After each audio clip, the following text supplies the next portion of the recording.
Fala pessoal, eu sou o Diego do canal Mangás e Mais e hoje vamos fazer o nosso vídeo mensal de leituras de mangás. Vocês perceberão que neste mês que passou de fevereiro eu li uma quantidade bem menor de mangás, para vocês terem uma ideia, contando mangás e HQs ocidentais.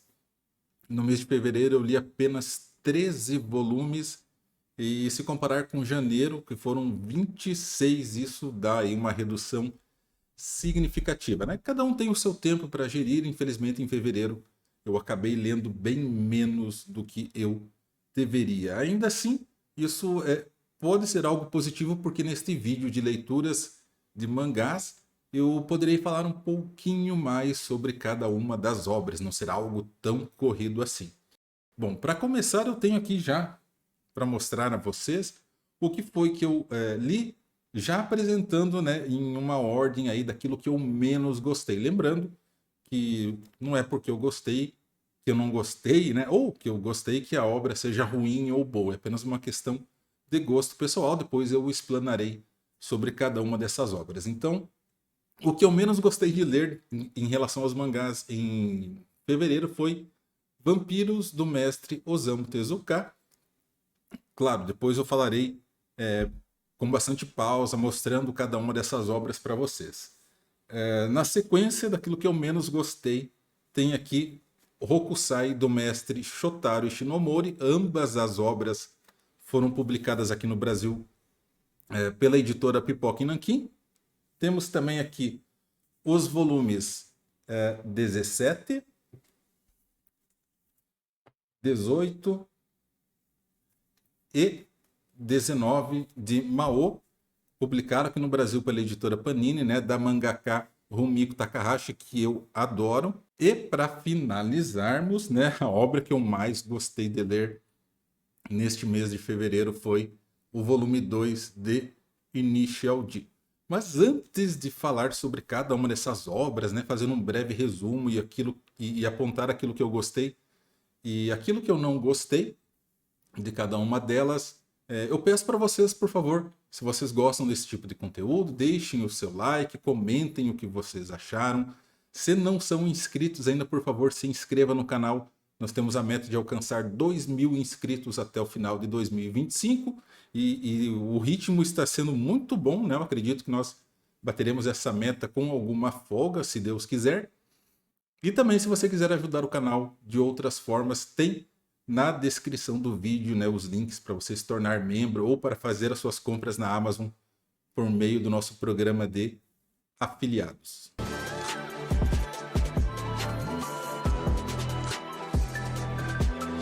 Então voltamos àquele velho estilo aqui de mostrar os materiais, né, com esta câmera aqui colocada sobre a mesa, para que vocês tenham uma ideia, uma noção de como é a arte do material, enquanto eu faço aí os meus comentários com relação à obra. Então, na década de 60, meados da década de 60, o Osamu Tezuka publicou Vampiros, que é um mangá aí que mistura ação, fantasia e também tem crítica social, como é o padrão das obras do Tezuka. Mas apesar desse nome Vampiros, eu fui surpreendido porque aqui os vampiros da história não são aqueles clássicos que nós conhecemos, né, bebedores de sangue. Eles são, na verdade, uma raça de seres que se transformam em animais. São pessoas que se transformam em animais, tanto que alguns se transformam em lobos, outros em gatos, cavalos, vacas, ratos, ursos e por aí vai.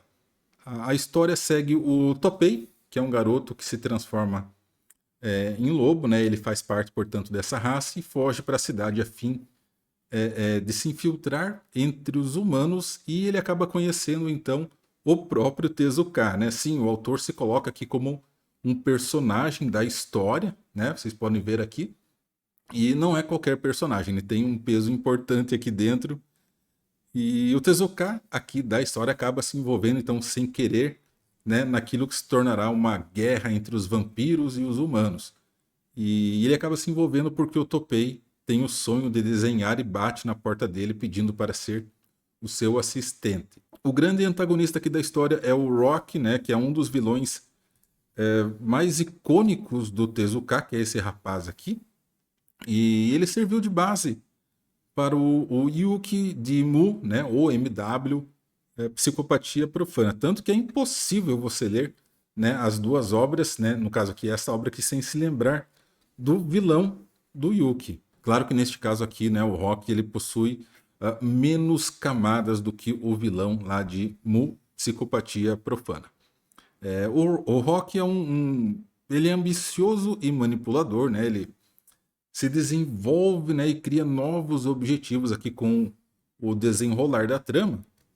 Tudo, claro, com a anuência de três bruxas que leem a sua mão constantemente.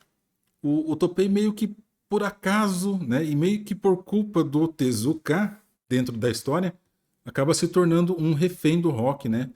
E o que acaba transformando aí a história, deixando a história ainda mais tensa. Curiosamente, esta obra que teve o seu final antecipado, né, antes do planejado pelo Tezuka, porque não teve assim, uma grande aceitação pelo público. Porém, mesmo assim, né, esta obra se tornou um dos títulos mais intrigantes do mangaka. E por ser um esboço aí, pelo menos eu vejo assim, né, de Mu, Psicopatia Profana, eu considero que esta obra um nível abaixo. Não que ela seja ruim, mas é aquele sentimento que você tem de que eu já li coisas melhores deste mangaka. Além disso, por ser uma história aí que tem quase 60 anos, ela não agradará todos os públicos e, na verdade, o público para esse tipo de mangá é bem nichado, infelizmente. Para quem gosta de colecionar mangás e quer estudar sobre a história dos mesmos, né, a evolução em termos de histórias e traços, aí sim, com certeza, eu recomendo para vocês Vampiros. Dando prosseguimento, nós temos aqui uma obra do mestre Shotaro Ishinomori, que é o rei dos mangás. Se o Tezuka é Deus, o Ishinomori é o rei, que nos presenteou com Hokusai, que é uma biografia ilustrada do lendário Hokusai, né, um dos maiores artistas que o Japão já teve. Mas essa aqui não é uma simples narrativa, né? O Shinomori transforma a história do Hokusai em um espetáculo, cara, e é um espetáculo mesmo visual. São muitas páginas com ilustrações, como esta aqui, por exemplo, que muitas vezes tomam, entre aspas, é claro, mais tempo de nós, leitores, do que do texto apresentado. A trama então acompanha a jornada, né, do Hokusai desde a juventude dele até a velhice, mostrando as suas lutas, né, os seus fracassos, as suas conquistas.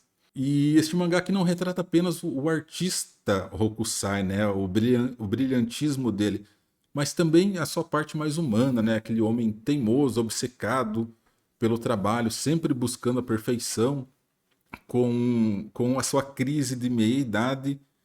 E além disso, também mostra a obsessão dele por mulheres. Ou seja, como vocês podem ver aqui, prepare-se para muitas cenas que são impróprias para menores de idade.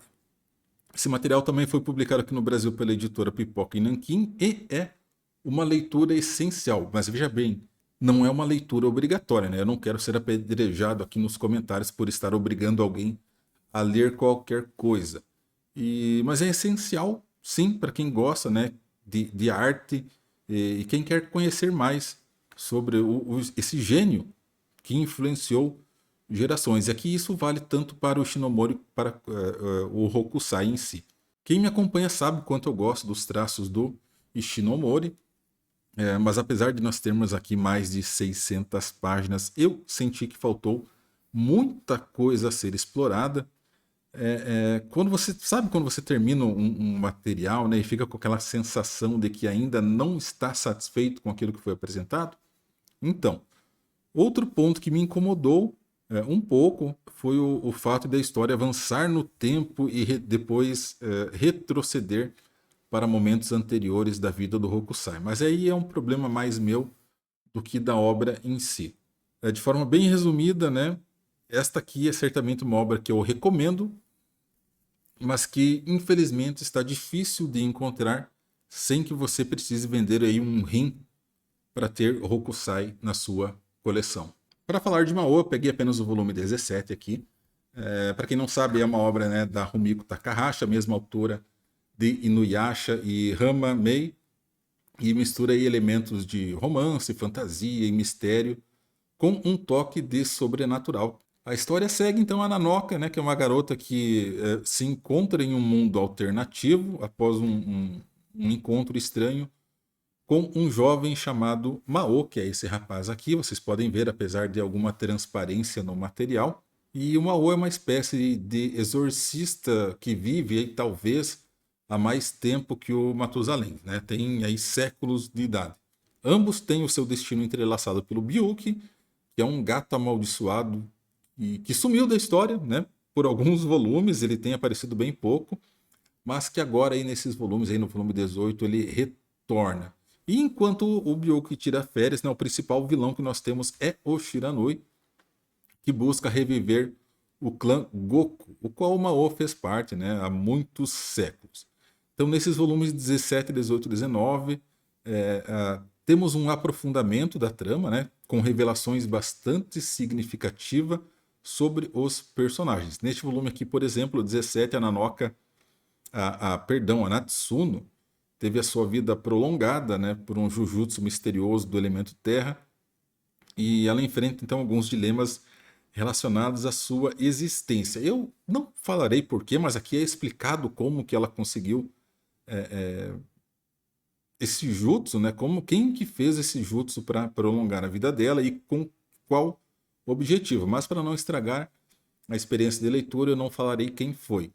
E o Shiranui demonstra aí uma obsessão cada vez mais intensa pela arte secreta do Taizan Fukun, que é uma mentira, digamos assim, utilizada pelo Mao como uma isca a fim de conseguir encontrar o Shiranui e obter mais informações sobre o último dia do clã Goku. Este volume aqui tem muitas revelações e, além disso, nos volumes posteriores, né, no 18 e 19, nós temos aí outros membros do clã Goku que aparecem, né, em momentos diferentes da história, realizando missões em que o Mao e a Nanoka acabam se envolvendo, claro que por objetivos, por razões diferentes. Temos duas histórias bem interessantes também, uma que está relacionada a uma vila que ainda realiza sacrifícios humanos para apaziguar a ira lá do deus das águas deles, e também uma outra história que apresenta uma mulher atrapalhando as maldições do clã Goku atual, e isso acaba por envolver algumas personagens em uma disputa familiar. Como eu disse, não abordarei mais do que isso para não estragar a experiência de leitura de vocês. Eu sinto que o relacionamento, né, do Mao e da Nanoka, depois de 19 volumes, finalmente está amadurecendo. É incrível como a Rumiko Takahashi consegue dar sobrevida a uma obra, né? Não que eu não goste de Mao, mas acaba tendo algumas coisas aqui que são bastante repetidas. Esta é uma obra que eu recomendo pela história, tá? Mas eu sei que muitos torcerão o nariz quando comprarem os primeiros volumes, porque a qualidade física do material não é das melhores. Sim, melhorou bastante nesses últimos volumes que eu li, mas no comecinho da obra tem alguns volumes que são bastante tensos. E por fim, a minha melhor leitura do mês de fevereiro quanto aos mangás é este volume 2 de Initial D, perdão. A história então continua a acompanhar o Takumi Fujiwara, que é aquele jovem entregador de tofu que, sem perceber, desenvolveu habilidades excepcionais de direção, pelo menos aqui na montanha de Akina, né? Após a vitória, entre aspas, inesperada contra o Keisuke Takahashi no volume anterior, e o Takahashi aí faz parte dos Akina Red Suns, Takumi começa então a atrair a atenção de outros corredores de ruas. Neste volume aqui, o Takumi enfrenta então novos desafios e o começo já é emocionante, né, com a disputa entre ele e o piloto de um carro GTR, que é o Takeshi Nakazato, e essa disputa é sensacional. Além disso, o Takumi também começa a sentir uma certa pressão, né, de competir em corridas fora da sua rota habitual e também de lidar com pilotos mais experientes que, claro, subestimam o seu Toyota Trueno, né, o AE86. Inclusive, uma das disputas é com um corredor bem violento dos Night Kids, que é o mesmo grupo aí do Nakazato, que tem essa primeira disputa dentro do material. E é bem interessante porque faz com que os pilotos, nessa segunda disputa aqui no caso, tenham que correr sem tirar a mão direita do volante. E para quem faz drift com esse tipo de carro, aqui né, o Trueno é algo bastante complicado. O final deste volume aqui é um preparativo né, para a disputa que ele terá com o irmão do Keisuke Takahashi, que é o Reisuke. E, cara, essa disputa promete muito. Além de nós termos aqui corridas emocionantes, a narrativa também explora o crescimento do Takumi, a sua relação com os amigos, a sua paixão emergente pelo automobilismo. Até então ele não dava muita bola para isso. E também um desenvolvimento aqui de um romance com uma garota. Cara, esse mangá aqui tem cenas de corridas bem detalhadas, sensacionais. Elas conseguem capturar a emoção da disputa. Isso aqui é algo impressionante, né? A arte transmite essa velocidade e, de certa forma, também a adrenalina das corridas. A minha crítica está em relação à arte desse material, mas mais especificamente em relação ao traço das bocas dos personagens, né? Tem aqui algumas ilustrações que são bastante cômicas, eu diria. E como eu comentei outras vezes, eu jamais imaginei que um mangá sobre corridas fosse me dar tanto prazer na leitura. Em alguns momentos aqui eu sinto aquela sensação de arrepiar os pelos do braço. Recomendo fortemente este mangá para qualquer um que em algum momento da sua vida se interessou por carros de corrida. E se você me acompanhou até o final deste vídeo, meu muitíssimo obrigado. Eu sou o Diego do canal Mangás e Mais. Até mais. E o meu muito obrigado a todos os membros apoiadores deste canal.